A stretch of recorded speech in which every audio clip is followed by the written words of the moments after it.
Salut les sportifs, c'est Armano. Vous êtes sur la chaîne YouTube où je vous raconte mon quotidien de runner. Oui, vous aurez remarqué que mon intro a un peu changé.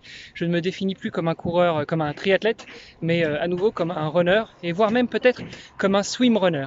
Alors, si vous me suivez, vous avez certainement remarqué que ces dernières semaines, eh bien, c'était le gros calme plat sur mes réseaux, hormis quelques partages de podcasts, d'épisodes de podcasts que je vous ai enregistrés, enfin surtout que j'ai enregistré pendant le confinement, mais que je vous ai enfin monté.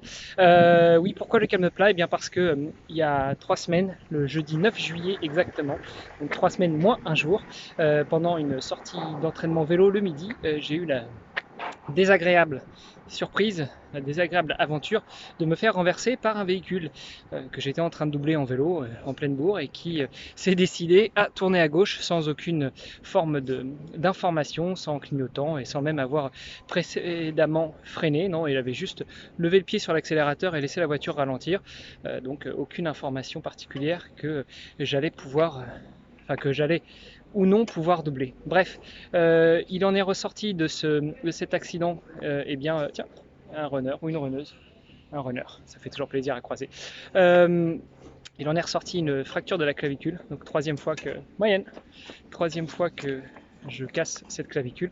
Cette fois-ci de manière moins virulente, moins grave que les deux premières fois, la première ayant eu lieu quand j'avais 16 ans et la deuxième il y a tout juste 2 ans. Donc là, j'ai eu le droit simplement à une attelle et par chance, j'ai très vite récupéré, ce qui fait qu'aujourd'hui, je reprends enfin les chemins de l'entraînement. Alors pour ce premier jour, eh bien, je l'a fait en suivant les conseils que j'ai reçus depuis des années, les bons conseils que je suis en écoutant l'ami Bertrand Soulier et son kilomètre 42 de podcast. Eh bien, c'est reprise au feeling, tout en douceur, avec un petit peu d'alternance marche-course. Alors, vous verrez pas forcément l'alternance marche-course sur Strava, puisque ma montre se met en pause automatiquement dès que je descends en dessous d'une certaine vitesse, mais en tout cas, j'y suis allé vraiment au feeling et vraiment tranquille. D'ailleurs, j'ai pas fini, hein. Là, je suis juste en haut de la côte je sais même pas où on est en fait. Si, de Bonnevoie, la côte qui remonte de Dittich vers Bonnevoie, pour ceux qui connaissent le Luxembourg. Et je vais terminer ma course, pas ma course, ma sortie jusqu'au bureau. Il me reste 3 km à peu près à faire. Et après, petit déjeuner, enfin déjeuner tout court, et retour au boulot pour finir la journée avant une bonne séance de kiné ce soir à 19h30. Petit,